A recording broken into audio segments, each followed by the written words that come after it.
Hi, Bill from ARC TV, and in this segment I'm going to show you how to possibly save a damaged videotape. First thing to know is there's a little button on the side that opens the cover up. So open that up and take a piece of Scotch tape, gently put it on there to keep that out of your way, and then always inspect the tape.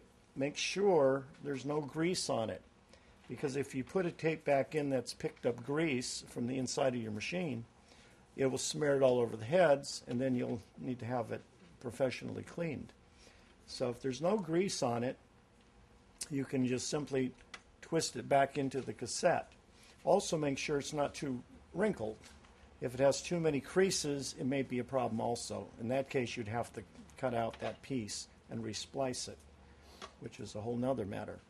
Simply turn the wheel until it goes back in, take off your tape, and you're ready to try it out.